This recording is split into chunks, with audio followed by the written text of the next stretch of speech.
I mean, have you seen a human being in traffic? I'm not talking of a motorcycle, we're not talking of car, we're not talking of truck, we're talking of a human being. This man is stuck in traffic. If they call her now, how I want to explain himself? I take traffic, you know, like, you know, everything we talk.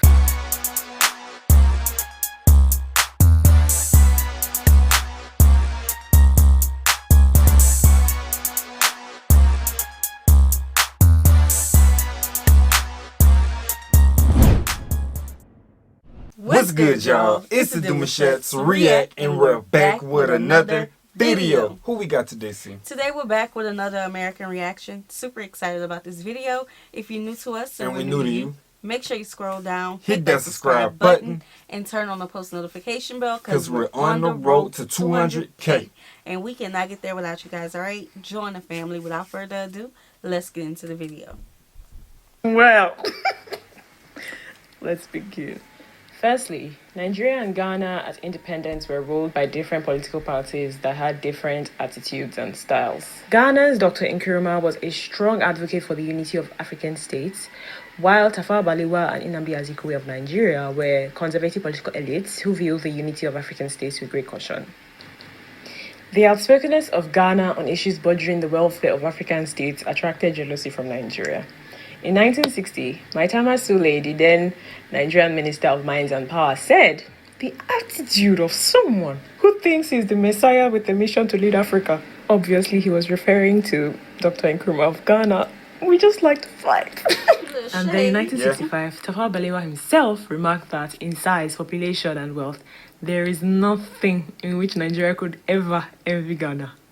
In 1962, some members of the Action Group went into exile based on the persecution they faced from the federal government. The federal government of Nigeria accused the Ghana government of providing a base for the AG to train and overthrow the Nigerian government, but the accusation was refuted by the Ghanaian government. Under the Busias era, Ghana's relation with Nigeria took a sour turn in 1971 when the regime deported illegal immigrants who were from Nigeria. And this is because of many reasons. One, because Nigeria and Ghana already had some, weird relation all the way from 1960. And because Nigerians were doing too well for Ghanaians, which was very threatening to the Ghanaian population and market. So basically, Ghana had a cause for sending Nigerians out. But this is very different for why Nigeria sent Ghanaians out. So let's take a look. In 1981... So this is bigger than jollof rice. Yeah, apparently. This is go way, y'all go way back. Yeah. Apparently. Okay. Lieutenant Jerry Rawlings overthrew the Dr. Lehman's administration, and this displeased the Shagari-led Nigerian government as Rawlings accused Shagari of corruption. Also, Shagari and Dr. Lehman were very good friends, so obviously Shagari did not like Rawlings for anything. Twice in 1982, Rawlings sent diplomats to brief the Nigerian federal government on the events that led to the dethronement of Lehman's government. As you can see, Ghanaians have always been really peaceful. Or they just needed help because they were facing extreme economic problems. Subsequently, Nigeria stopped supplying oil to Ghana because at this particular time, Ghana owed Nigeria about $150 million for crude oil supplies and depended on Nigeria for about 90% of its petroleum needs. And then finally, in 1983, Nigeria was like, nah fam, we're not doing it again, get out. The Nigerian government expelled more than 1 million Ghanaian immigrants, even at the period that Ghana was facing severe droughts and economic problems. Illegal immigrants, in fact, under normal circumstances, should not be given any notice whatsoever. If you break a law, then you have to pay for it. Oh, okay. So I thought it was... Them on money? No, I thought it was the immigrants who, became citizens of Ghana. But it was the illegal immigrants. Oh. Yeah. That's harsh. Now that we understand the historical background between Nigeria and Ghana, let's dive into the differences between this country since that time. Okay. Number one difference is the population. The current population of Nigeria is 212 million people, approximately, while the current population of Ghana is 31 million people. That's not even close. Like, they're not even close. Like Tafawa Balewa said, I'm joking.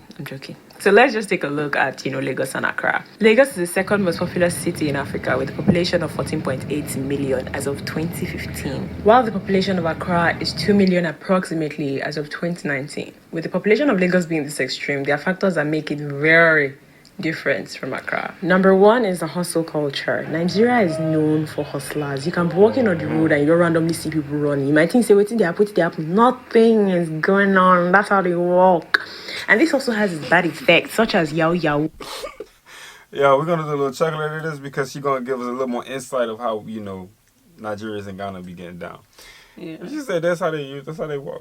they hustling. They hustling. That is why they moving to get to where they gotta get. Yes, but that is why they are so successful in the United States. They hustlers. You gotta be a hustler to survive here. Bro, like, time don't stop. No. And if you can get where you gotta get just a little faster by moving your feet a little faster, you making up a lot of time right there. For they real. got somewhere to go. That's a big difference behind somebody walking to their location and somebody running to their location. Not running, baby. That little kid, they jogging. Yeah, they power walk. They power movement.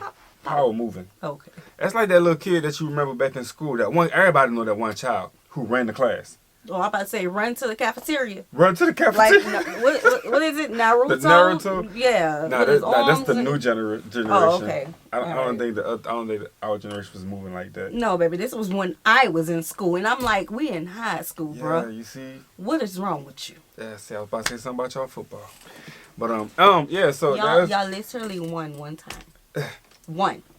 I don't know what you're talking about. Maybe two, because see, we put time. So that maybe came back in on because the clock. It's called concussion. But we won first. It's called concussion when there's too many blows and you don't remember. You know what I'm saying? Right. Yeah, the team took a big one. But they always had that one kid who was running the class or running the school, or when he get on campus, he was zipping where he got to get. He was always the first one there. Had the good grades and all too. Child, it ain't gonna make time go by any faster.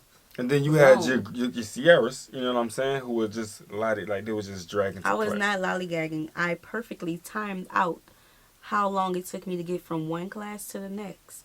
As soon as I sit down in my seat, the bell rung. Nah, real talk. Like, if you time it out like that, you're gonna be on time every time. It wrong. Oh, Lord.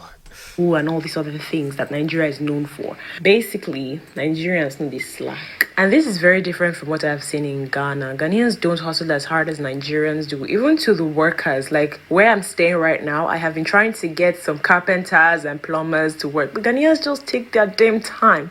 Like, I'm just like, am I paying you or are you doing it for free? Like what's really happening? If we were to be in Nigeria, they're going to rush me like hot cake. Even the way Nigerians approach you to sell something to you, be like say that they force you. Like, Nigerians literally want to force you to the point where you have no option but to just buy the product. She told me to come because she wants to dash me perfume. This is a typical example of a Nigerian seller. So this lady sells perfume at the airport and she was just on my neck. Even though she's extremely nice and I quite like her. But I was so pressed. I didn't even want the perfume for anything. But then she just kept convincing me. I was just like, yo, I want to run, no. Dash, come and buy. No. Small good. Thank you. I'm wearing Dior. It's not poison. I don't need it now. I really don't get them. Buy now, Abba. Fine girl like you. I beg you.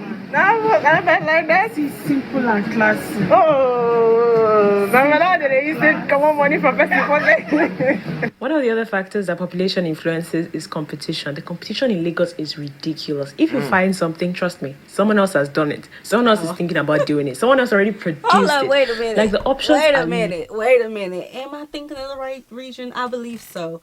After the chef did the cookathon, we saw all of the other thons going on. The cryathon. Somebody else tried to cook. Yeah.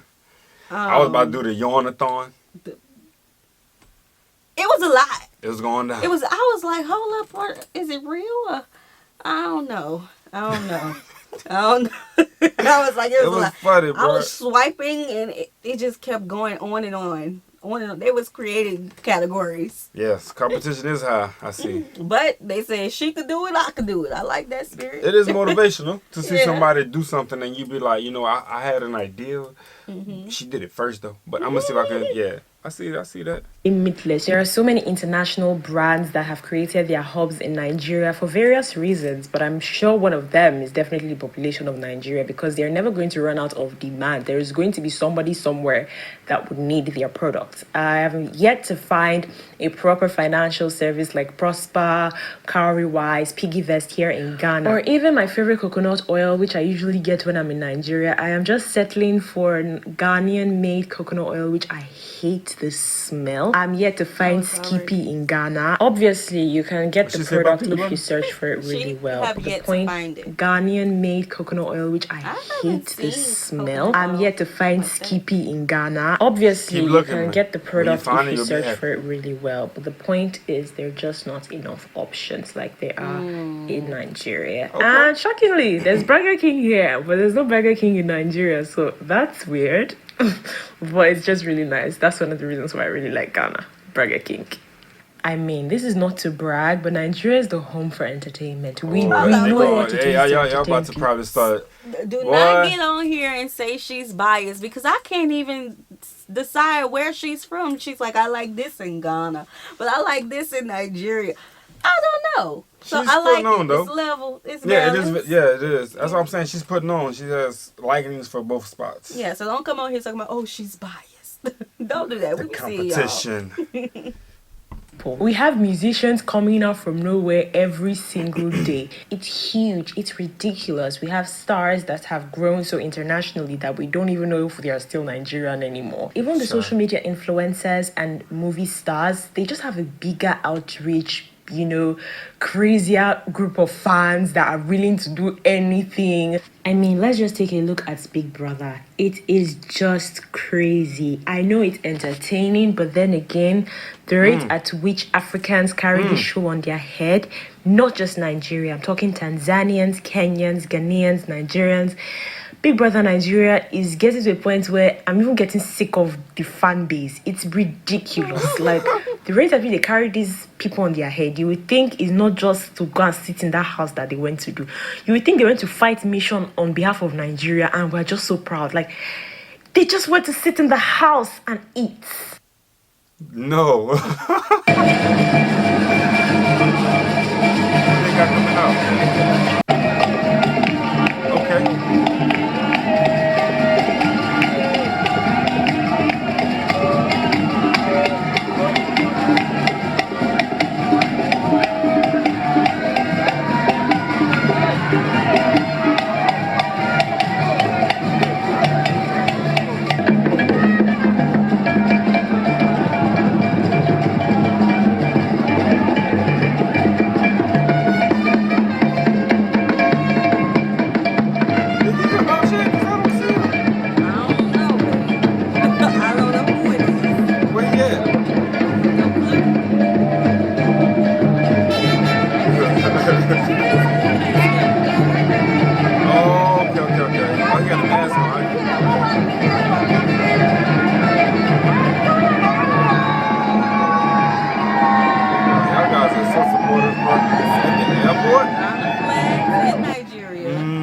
I just think the Big Brother fan base is quite ridiculous. While in Ghana, they have, you know, big fans and big celebrities as well, but it's just not the same with Nigeria. And I think this has something to do with the population factor. Another thing that the population has sadly caused in Nigeria is traffic. I don't know where you live, but if you've not heard of the Lagos traffic, then you gotta hear it now. There is traffic in Lagos, guys. I mean, the traffic in Ghana too can be relatively bad sometimes, but trust me, you know, whether they fight, they don't feel win. Like, Lagos traffic wins hands down. It is trash. I mean, have you seen a human being in traffic? I'm not talking of a motorcycle. We're not talking of car. We're not talking of truck. We're talking of a human being. This man is stuck in traffic. If they call her now, I want to explain himself. I did traffic. You know, like, you're not getting to talk.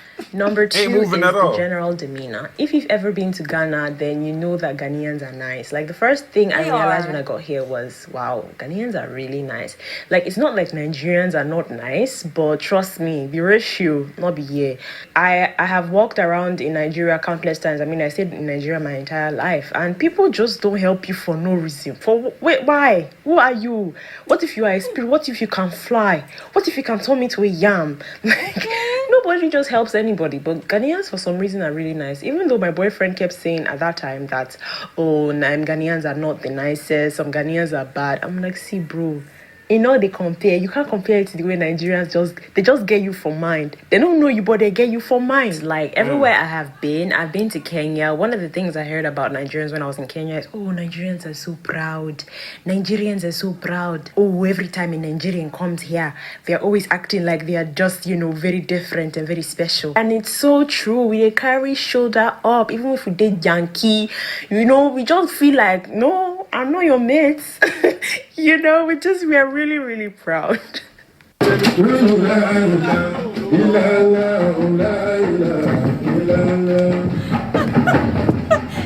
party.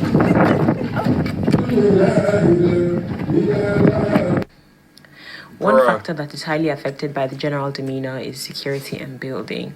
Ghana is safe. I mean, it's not the safest country in the world, but it is definitely safer than Nigeria. I've been here for a while, and I can tell you for a fact that I have not felt the same amount of fear I feel when I'm in Lagos traffic.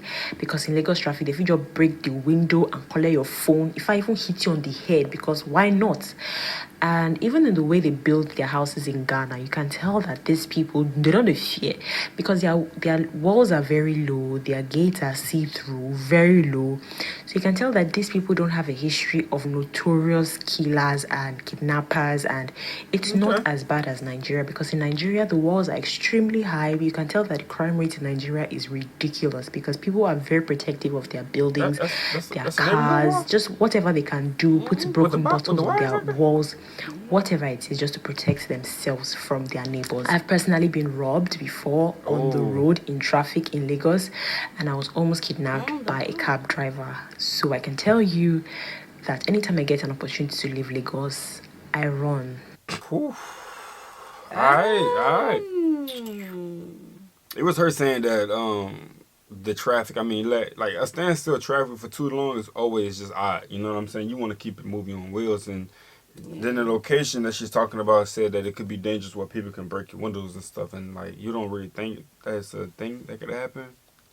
But no, it was the being in traffic and being robbed in traffic and the cab driver almost. Oh, driving off with yeah, that's another one. I don't know about that. Oh. 3 is a center of attraction. For Ghana, I think it's definitely tourism. Ghana is just such a beautiful place, and they have monetized their tourism so well, because I know that I don't know how many years it takes, but there is this thing called the Year of Return, where African Americans or Ghanaians in diaspora come to Ghana to come and celebrate the Year of Return, and that makes a lot of money for Ghana, because they spend a lot of money in Ghana and they spend a lot of money to come to Ghana. Ghana is just very beautiful. I can't explain it. It just feels a bit more African than Nigeria does, and it's just way safer to travel around Ghana and visit places without fearing that your head will be cut off. So yeah. And the center of attraction for Nigeria, I think it's business, the hustle and bustle, the beauty of the population. I definitely think it's the financial part of Nigeria that really, speaks for the country, because a lot of brands tend to settle in Nigeria. Nice, and for tourism, I don't know how it works, because Nigeria is not really the safest country to go to. So you might see and hear that there are some beautiful places in Kaduna, in Jos, in this place or that place. But these are the hubs for like big terrorist groups, and so it's like, do I want to really die just for a picture? Oh my. So it's beautiful in Nigeria as well, but the most popular and safest place to be is Lagos. But in Lagos, it's more of a business hub. It's more of a financial, hustle and bustle kind of place. So number 4 difference is the language. For some reason, Ghanaians don't speak English as much. They speak a lot of Tree or Ga, just something but English. I mean, they still speak English, obviously, but it's just expected that you understand Tree. And if you're a black person, they just speak it. They don't care if you know what they're saying. I mean, in countless situations with Uber drivers or something, and they just be like, yo, auntie, where are you? And then I'm like, oh, I'm here. And they're like, oh, okay, mommy, I'm like, sorry, what? But it's very different in Nigeria. Because of the vast majority of people in Lagos, you cannot just assume that somebody is one language speaker. They could be any, language speaker. They could be Igbo speakers, Hausa speakers, Yoruba speakers, Isoko speakers, Bini speakers. You just cannot assume. So it's better for us to speak Pidgin in Nigeria or just English. And it's just way more comfortable for a foreigner to be in Nigeria Heard that. Lagos than to be in Accra, because Twi is more of the language that they speak here in Accra. Number 4 is a means of transaction. Nigeria is a cashless society. You don't really I need didn't know cash to that. survive. Maybe for, Ubers, because sometimes they can be very picky, but really you need your card to survive in Nigeria. As far as you have money, you are fine. convenient. But Ghana is quite different. They usually are more conversant with mobile money or cash. Mobile money is this thing that, I don't know, it's this MTN thing where you have money on your phone or your SIM card and you're able to pay for stuff. Just type your And number if you in. have card in Ghana, you can still survive. But it's just that when you bring out your card in your supermarket or you're trying to pay for something, it's like all of a sudden they're looking for the POS. They're just confused. It's like you've messed up their day. It's not the case for every store, obviously, but it's just not normal. Like, I've just noticed that Ghanaians usually have cash on hand. But because I'm used to not having cash on hand, I always feel like I'm off. Like, I feel like, ooh, I feel like we would have to probably ask which payments do you guys prefer? Yeah. Prefer. You know what I'm saying? Whenever you are making purchases at locations. Yeah. Well, the mobile, I don't know how they would work as a foreigner. It's the same. You get your SIM card, and I feel like it's like a Cash App almost. With SIM card? Oh, You have SIM card? Yeah. Okay. It's like a Cash App, and then you just type your number in, and it's wired everything. It's like wired funds. Okay. I feel like that's a little simpler as well too. Yeah, it is. Got something cash because I'm used to just taking my card and I'm fine. So yeah. Number 5 is electricity. There is light in Ghana. I know that's one thing that Ghanaians always like to use against Nigerians because it's actually true. There are just a few times in Ghana where they take the light, and yeah, when they do, it's actually not normal. Like, they expect the light should be back in 45 minutes or less. In Nigeria, Lagos precisely, there is no light pretty much most of the time. But there are some places in Lagos like Ikeja GRA, Ogudu, Magodo, where there is light pretty much all the time. I used to stay in Ogudu GRA, and trust me, there was light all the time. It was just a bit more expensive, but there was light all the time. There are other factors that make Nigeria and Ghana very different, like food, definitely. But this was just too insignificant to me. But thank you so much for watching this video. I put in so much. You know what I like about her real quick? That she didn't have to talk about food. Yeah. Usually food is a hot topic That's for number one. everybody. You know what I'm saying? So I'm glad she didn't have to talk about it. She went to some more realistic, situations that everybody not necessarily thinking about. And I think she really opened up some eyes, to help people understand. Yeah, and I like how she started off with the history. And really went into the culture comparisons, because y'all be battling in the comment section a lot.